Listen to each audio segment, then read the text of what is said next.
Hello दोस्तों, आज हम इस वीडियो में जानेंगे कि ग्रेजुएशन के साथ यूपीएससी की तैयारी कैसे करें। अगर आप भी जानना चाहते हैं तो हमारे साथ इस वीडियो के एंड तक बने रहिएगा और हमारे चैनल पर नए हैं तो बिल्कुल चैनल को सब्सक्राइब कर लीजिएगा और बेल आइकन प्रेस कर दीजिएगा ताकि वीडियो का नोटिफिकेशन सबसे पहले आपके पास पहुँचे। तो चलिए स्टार्ट करते हैं, जानते हैं कि ग्रेजुएशन के साथ यूपीएससी की तैयारी कैसे करते।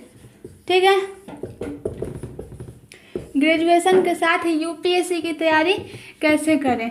सबसे पहले तो आप ये जानिए कि यूपीएससी की तैयारी करने के लिए आप पहले निर्धारित करिए, डिसाइड कर लीजिए कि हमें यूपीएससी का एग्ज़ाम देना है और फर्स्ट अटैम्प्ट में ही हमें सिलेक्शन हो जाना है, सिलेक्ट हो जाना है। ठीक है, तो अगर फर्स्ट अटैम्प्ट में सिलेक्शन पाना है तो ये सही टाइम है। ग्रेजुएशन के साथ ही यूपीएससी की तैयारी करना बहुत सबसे बेस्ट माना जाता है। तो सबसे पहले तो आपको ये डिसाइड कर लेना है कि हमें यूपीएससी की तैयारी करना है। उसके बाद आपको सिलेबस के बारे में जान लेना है कि इसका सिलेबस क्या है। ठीक है, सिलेबस के बारे में अच्छे से जान लीजिए। इस सिलेबस के मैंने वीडियो एक बना रखा है, उसका वीडियो का लिंक डिस्क्रिप्शन बॉक्स में दिया गया है। ठीक है, तो आप पहले सिलेबस के बारे में जान लीजिए।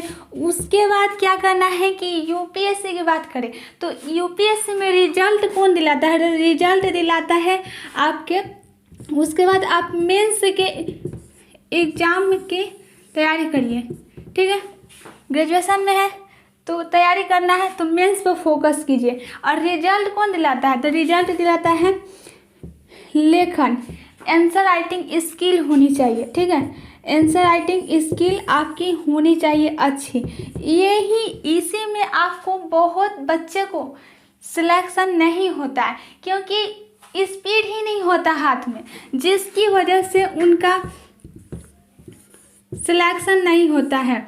5-6 क्वेश्चन 14-15 पर तक जाते जाते उनका क्वेश्चन छूट जाता है क्योंकि यूपीएससी में कितने प्रश्न पूछे जाते हैं, तो 20 प्रश्न पूछे जाते हैं और इसके लिए आपको 3 घंटे समय दिए जाते हैं। ठीक है, तो स्पीड की वजह से उनका क्वेश्चन छूट जाता है, जिसकी वजह से उनका सिलेक्शन नहीं होता है, सिलेक्शन रुक जाता है। ठीक है, तो आपको सबसे ज़्यादा इसमें फोकस करना है तो सबसे ज़्यादा आपको मेंस पर फोकस करना है।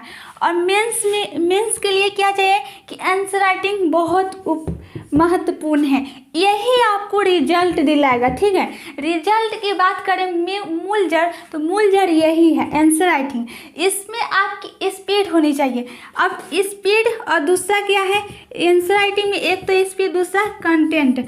आप किसी भी कोई भी क्वेश्चन का आंसर देते हैं तो एक तो स्पीड होना चाहिए, दूसरा कंटेंट होना चाहिए कि आप कोई भी क्वेश्चन का आंसर कैसे देते हैं। यूपीएससी का डिमांड क्या है, क्वेश्चंस क्या पूछ रहा है और हम उन आंसर कैसे दे रहे हैं।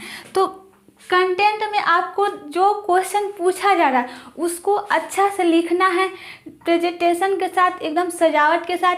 कोई डायग्राम बनाना है, चित्र, टेबल, ये सब अच्छे से बनाना है। तो कंटेंट अच्छी होनी चाहिए। और हाथ में स्पीड की बात, अगर यूपीएससी की बात करें तो आपको स्टेट पीसीएस में आपको 32 से 50 शब्द लिखने रहते हैं, तो इसमें तो ज़्यादा कुछ ये तो आप कर सकते हैं। लेकिन यूपीएससी की बात करें तो यूपीएससी में आपको 4000 से 5000 शब्द लिखने रहते हैं। तो 4000 से 5000 शब्द लिखने के लिए स्पीड ज़रूरी है क्योंकि बिना स्पीड के आप नहीं लिख पाओगे, क्वेश्चन ही छूट जाएगा। ठीक है, तो कंटेंट अच्छे दीजिए और स्पीड आप में हाथ में होना चाहिए। तो लेखन शैली अच्छी होनी चाहिए, आंसर राइटिंग स्किल। ठीक है, अब स्पीड के लिए क्या करें, स्पीड के लिए करना ये है कि आपको रोज़ पहला दिन तो आप 1 घंटे लिखिए। ठीक है, दूसरा दिन 2 घंटे लिखिए, तीसरा दिन 3 घंटे लिखिए। ऐसे करते करते आप टाइमर लगा के रोज़ लिखने की प्रैक्टिस कीजिए और अच्छे से अच्छी प्रैक्टिस कीजिए। ठीक है, क्योंकि अच्छा से अच्छा प्रैक्टिस कीजिएगा तो आप 3 घंटे में आप 4000-5000 शब्द लिख पाएंगे। ठीक है, 3 घंटे में 4000 5000 शब्द लिख पाएंगे। और आपको 20 क्वेश्चन बनाना रहता है, यानी कि सॉल्व करना रहता है। बहुत सारे बच्चे को देखिएगा तो वो थोड़ा सा ही 116 तक लिखते लिखते वो ऐसे करते हैं, फिर थोड़ा देर रुकते हैं, फिर ऐसे करते। तो ऐसे करने से काम चलने वाला नहीं है। जो टॉपर होते हैं, जो अच्छे जिनका सिलेक्शन होता है, वो क्या करते हैं, वो यही करते हैं कि वो अच्छे से अच्छे लिखते हैं। उनका हाथ में स्पीड, कुछ भी नहीं आता हो तो हर क्वेश्चन का आंसर दीजिए ही दीजिए। कॉपी खाली मत छोड़िए, क्योंकि यूपीएससी में जो क्वेश्चन आता है उसमें कॉपी में लिखने की जगह दी रहती है, उसको पूरा भर देना, उसको छोड़ना बिल्कुल नहीं है। कुछ भी लिख दीजिए, खाली नहीं छोड़ना है। ये तो आप समझ गए। आपको लिखना है 20 क्वेश्चन, ठीक है। तो आपको एक दिन में यूपीएससी एग्ज़ाम 2 पेपर का लेता है, ठीक है।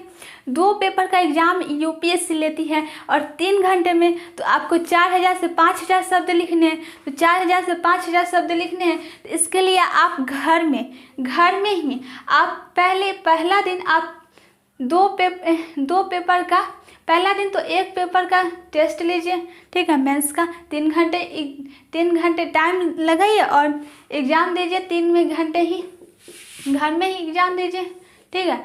और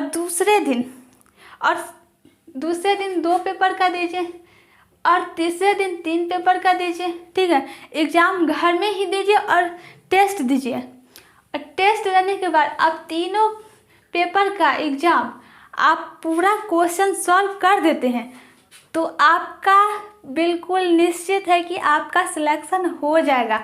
आपको सिलेक्शन में कोई दिक्कत नहीं होगी, आप बिल्कुल सिलेक्ट हो जाओगे। तो इतना काम आपको करना है। और डेली न्यूज़पेपर पढ़ना है। न्यूज़पेपर पढ़ने की आदत डाल लीजिए और प्रैक्टिस बिल्कुल अच्छी होनी चाहिए। और डेली टेस्ट सीरीज लगाइए, टेस्ट डेली दीजिए, क्योंकि आप ये नहीं सोचिए कि हम पढ़ लेंगे, पूरा सिलेबस ख़त्म हो जाएगा उसके बाद हम टेस्ट देंगे। नहीं, ऐसा नहीं करना। बिल्कुल पढ़ाई के साथ ही टेस्ट दीजिए, क्योंकि टेस्ट देने से पता चलता है कि हमें कितना तैयारी हुआ है, कितना नहीं हुआ। तो बिल्कुल अच्छे से समझ में आ गया होगा। कहीं भी अभी भी कहीं दिक्कत है तो आप कमेंट बॉक्स में आप अपना डाउट पूछ सकते हैं। वीडियो अच्छी लगी तो लाइक करें, चैनल को सब्सक्राइब करें, दोस्तों के पास शेयर करें। Thank you.